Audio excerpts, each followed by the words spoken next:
You were one of the companies that did get a grant from the government to also develop and market your COVID-19 vaccine. But where do you believe, in light of that experience, the gaps lie as far as this reimbursement is concerned? And do you believe that that's going to be a viable option in the Indian context going forward? Yeah, actually, Shireen, I have to say in the vaccine industry, we've been incredibly lucky because the value of immunization is well recognized in our country and across the world. So, majority of the pediatric vaccines are fully funded and reimbursed or given freely by the government, right? All of the mandatory vaccines. And the government policy has again been extremely strong because it's the most cost-effective health intervention available to you. So they've been able to introduce new vaccines. They're rolling out pneumococcal vaccine, conjugate vaccine. They've announced HPV, human papilloma virus.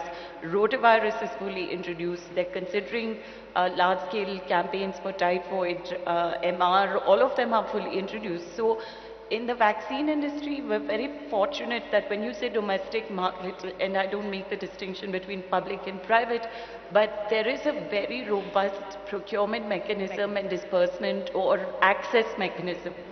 The difference was in COVID, it was for the whole population, so the scale was very different.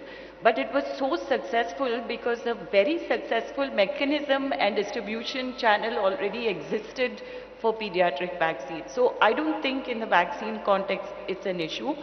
But in the broader industry context, it boils down to the push and pull mechanisms, right?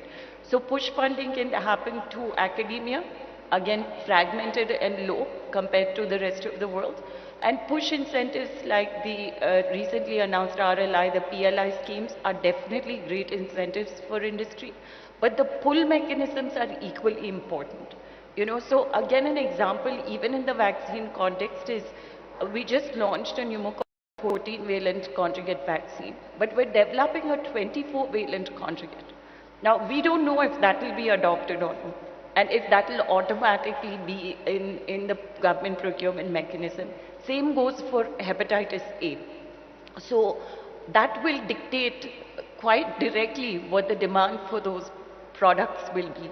So there's that gap that exists in the context of vaccines, but the pull mechanism for drugs and innovative drugs is much more important. Now, whether you create that through a procurement mechanism or through reimbursements by, broadening insurance. And the issue with that is our cost-benefit analysis is misleading because, we can cost deaths, but we don't really cost the loss of economic value, So when you plug that in, a lot of this insurance coverage will start to make sense when you start dealing with ongoing lifestyle diseases, cancer. There is going to be a cost of that. And that should drive these kind of pull mechanisms, as I call them. And that's an important point that you make there, and I think that's instructive and important not just for industry to not always look at cost but also look at value that's being created, especially when you touch the lives of the average consumer, and that's an